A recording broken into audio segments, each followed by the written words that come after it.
Hello दोस्तों, कैसे हैं आप सभी लोग। तो सीडीपी की क्लास को कंटिन्यू करते हुए और क्लासेस बेटा आपको कैसी लग रही हैं कमेंट सेक्शन में ज़रूर बताया करें। और जिन बच्चों ने अभी भी प्रीवियस ईयर की क्लासेस नहीं देखी हैं तो वो लोग प्लेलिस्ट में से जाकर देख सकते हैं। बाकी टेलीग्राम चैनल ज्वाइन कर लीजिए, वहाँ पर आपको सारी नोटिफिकेशन भी मिल जाती हैं और जो क्लासेस होती हैं उसकी पीडीएफ भी आपको टेलीग्राम पर अपलोड कर दी जाती हैं। बाकी अगर आप क्लास देखते रहेंगे, जब मैं प्रैक्टिस शुरू करवाऊँगा तो आपको दिक्कत नहीं होगी क्वेश्चन बनाने में, लेकिन यदि आप डायरेक्ट प्रैक्टिस पे पहुँचेंगे तो आपको दिक्कत होगी क्वेश्चन बनाने में। तो सबसे पहले आप लोग सारी थ्योरी क्लासेस देख लीजिए, बाकी क्लासेस को शेयर कर दीजिए। आज का जो हमारा टॉपिक है, ठीक है, वो देख लेते हैं। आज हमें क्या कवर करना है। आज का हमारा टॉपिक है त्रिआयामी बुद्धि का सिद्धांत। ठीक है, यहाँ से भी आपके क्वेश्चन बनते हैं, देख लेते हैं। त्रिआयामी बुद्धि सिद्धांत से सीधा सीधा क्वेश्चन आपका टेट में भी बन जाता है और सी टेट में। और यदि आप किसी भी टेट की एग्ज़ाम की तैयारी कर रहे हैं, टीचिंग एग्ज़ाम की, तो उसके लिए ये इम्पॉर्टेंट है आपका। ठीक है, तो ये किसने दिया, आपका जेपी गिलफोर्ड ने दिया।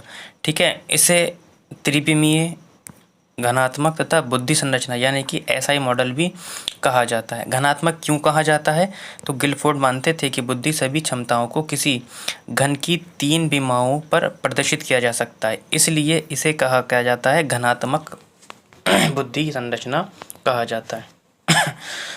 ठीक है, आगे बढ़ते हैं। तो इनके द्वारा बताई गई 3 आयाम निम्नलिखित हैं।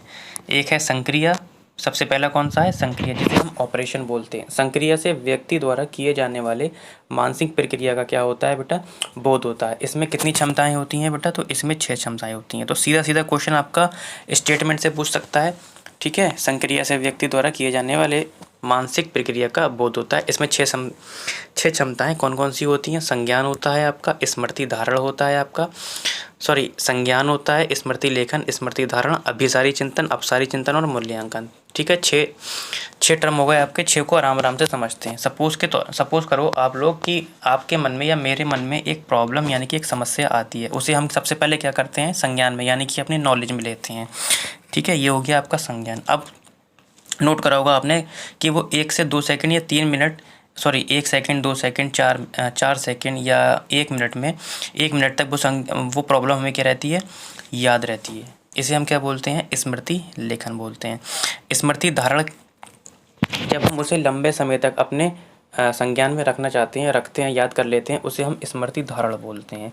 अब जो प्रॉब्लम हमारे माइंड में आई है उसको मैं किस तरीके से सॉल्व कर पा रहा हूँ, सोच पा रहा हूँ। अगर मैं उसको केवल एक ही तरीके से सॉल्व कर पा रहा हूँ तो उसे हम अभिसारी चिंतन बोलेंगे, और यदि मैं उस प्रॉब्लम को एक से अधिक तरीके से सॉल्व कर पा रहा हूँ तो उसे हम अपसारी चिंतन कह देंगे। ठीक, क्लियर हो गया। अब मैं ये मूल्यांकन यानी कि अब जो मैंने निर्णय लिया है इस प्रॉब्लम का, ठीक है, चाहे वो अभिसारी चिंतन के अकॉर्डिंग हो या अपसारी चिंतन के अकॉर्डिंग, मैं देखूंगा कि मूल्यांकन क्या उसका जो मैंने किया है, प्रॉब्लम सॉल्व की है, वो उसका मूल्यांकन ठीक है या नहीं है। ये हो गया आपका मूल्यांकन। ठीक, 6 पॉइंट क्लियर हो गए। एक बार और बता दूं, कोई प्रॉब्लम हमारे मन में आती है उसे हम संज्ञान यानी कि नॉलेज में लेते हैं, उसे हम क्या बोलते हैं, उसे हम बोलते हैं संज्ञान। ठीक है, कुछ देर तक वो याद रहती है हमें, उसे स्मृति लेखन, लंबे समय तक याद रखने के लिए उसे स्मृति धारणा बोलते हैं। उस प्रॉब्लम को हम किस तरीके से सॉल्व कर रहे हैं, यानी कि अगर मैं उस प्रॉब्लम को एक तरीके से सॉल्व कर रहा हूँ तो अभिसारी चिंतन, एक से अधिक तरीके से सॉल्व कर रहा हूँ तो अपसारी चिंतन। जो मैंने जितना भी प्रोसेस यहाँ से लेकर यहाँ तक किया है उसका यहाँ से लेकर यहाँ तक जो मैंने किया है उसको मैं जांच करूँगा, उसका क्या करूँगा, मूल्यांकन करूँगा। ठीक है, नेक्स्ट संक्रिया हो गया। दूसरा आयाम कौन सा है, विषय वस्तु। अब विषय वस्तु क्या होती है ये देख लेते हैं। विषय वस्तु जो होती है इसमें क्या होता है, सूचनाओं या समस्याओं का बोध होता है। इसमें किसका बोध होता है, सूचना का और समस्या का बोध होता है, जिन पर संक्रिया होती है। इनमें 5 प्रकार होते हैं आपके। ठीक है, दृश्य, श्रव्य, आकृतिक, शाब्दिक या व्यावहारिक। दृश्य, यदि आप सीटेट का एग्ज़ाम देने जा रहे हैं तो जो आपको क्वेश्चन वहाँ पर मिलेंगे वो कैसे होंगे, वो कैसी समस्या होगी, वो आपकी दृश्य समस्या होगी। ठीक है, यदि आपको पास कोई फ़ोन कर पूछता है, कोई भी सवाल किसी सी सब्जेक्ट का रिलेटेड पे पूछता है तो वो कैसी प्रॉब्लम होती है, आप उसका उत्तर फॉर्म पे ही देते हैं, वो कैसी समस्या होती है, श्रव्य समस्या होती है। ठीक है, श्रव्य समस्या होती है। उसके बाद कभी कभी आप आकृतिक का मतलब होता है जैसे कि पज़ल हो गए आपके, तीलियों के द्वारा ट्रायंगल बनाते हुए एक पैटर्न तैयार करना, ये सब किस में आ जाते हैं, आकृतिक में आ जाते हैं, जिसमें पज़ल आ जाते हैं, जिक्सा पहेली आ जाते हैं, भूल-भुलैया परीक्षण आ जाते हैं। ठीक है, जबकि आपका शाब्दिक या भाषा, यदि कोई भाषा का टीचर है तो वो जैसे कि हिंदी को संस्कृत में कर लेता है, संस्कृत को हिंदी में कर लेता है, इंग्लिश को हिंदी में बना लेता है, हिंदी को इंग्लिश में ट्रांसलेट कर लेता है और आपका पर्यायवाची बना लेता है, तो वो कैसी समस्या हो गई, वो आपकी शाब्दिक हो गई। अब यदि आपसे कहा जाए कि आप मुझे तैरकर सिखाओ, क्रिकेट खेल कर सिखाओ, पतंग उड़ाकर सिखाओ या जो भी कर सिखाओ, ये आपका व्यवहारिक में आ जाता है। ठीक है, पॉइंट क्लियर हो रहे हैं। यदि आपको पॉइंट किसी भी पॉइंट में आपको परेशानी है, पूरी कोशिश कर रहा हूँ कि आपको ये समझ में आए, बाकी आप लोग कमेंट में या व्हाट्सएप पर बता सकते हैं। अगर आपको किसी भी तरीके की परेशानी है समझने में तो मैं दूसरे तरीके से समझा दूंगा। ठीक, लास्ट तीसरा आयाम है इसका उत्पादक, जिसे हम प्रोडक्ट बोलते हैं।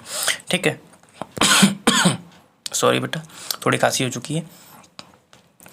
उत्पादक यानी कि प्रोडक्ट, इसके द्वारा विषय वस्तु और आपका संक्रिया, इन दोनों के संयोग परिणाम प्राप्त होता है। इसमें 6 प्रकार होते हैं। आपका इकाई का मतलब एक से नहीं है बेटा, ये ध्यान रखना। इकाई का मतलब हुआ यानी कि अगर मैंने किसी नंबर को 5 दूनी 10 मल्टीप्लाई करता हूँ तो होते हैं आपके 5 दूनी 10। अब दुनिया का कोई भी व्यक्ति यदि 5 और 2 को गुणा करता है तो उसका उत्तर 10 ही आएगा, यानी कि 1।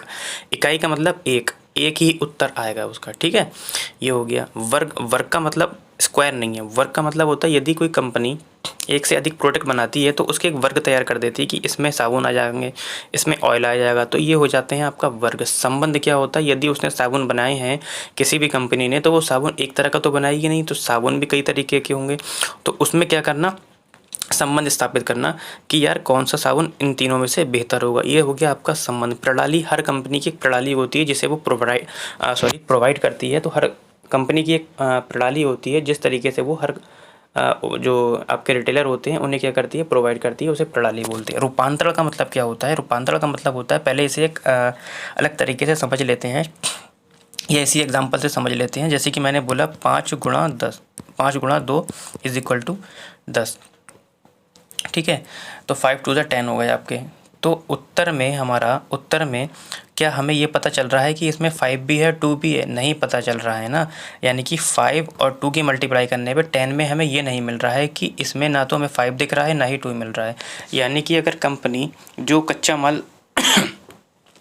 माल से यदि प्रोडक्ट तैयार करती है तो जो पक्का यानी कि प्रोडक्ट मिलकर जो हमारे पास आता है, क्या उसमें कच्चा माल हमें मिलता है, यानी कि उसका रूपांतरण हो जाता है, इसे रूपांतरण बोलते हैं। आशय या निहितार्थ, आशय या निहितार्थ का मतलब होता है कि एक फिक्स वैल्यू, यानी कि इसको अगर मैं ऐसे समझाऊं कि प्रॉफिट का फार्मूला होता है SP माइनस CP, तो ये कि निहितार्थ है, यानी कि सत्य से बदला नहीं जा सकता कि SP बड़ा होगा CP छोटा होगा तभी ही प्रॉफिट होगा।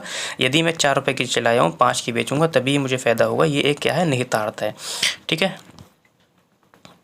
नेक्स्ट है, इसमें कुछ बिंदु हैं आपके, वो भी देख लेते हैं। उसके बाद ये आपका टॉपिक ख़त्म हो जाएगा। बुद्धि का टॉपिक ख़त्म नहीं होगा, जो मैं पढ़ा रहा हूँ ये ख़त्म हो जाएगा। ठीक है, त्रिआयामी सिद्धांत आज खत्म हो जाएगा। प्रमुख बिंदु में देख लेते हैं। इस सिद्धांत में 6 संक्रिया, 5 विषय वस्तु और 6 परिणाम के आधार पर 6 गुणा 5 गुणा 6 यानी कि 180 कारक बनते हैं, जो मैंने अभी पढ़ाया। आपके पहले 6 थे, आपने देखा होगा संक्रिया में 5 विषय वस्तु थी और 6 परिणाम थे आपके प्रोडक्ट में। ठीक है, लेकिन कह रहे हैं कि पहले सिर्फ चिंतन हुआ करता था, यानी कि चिंतन में 2 चीज़ें अभी मैंने आपको पढ़ाई, एक अपसारी चिंतन और एक अभिसारी चिंतन।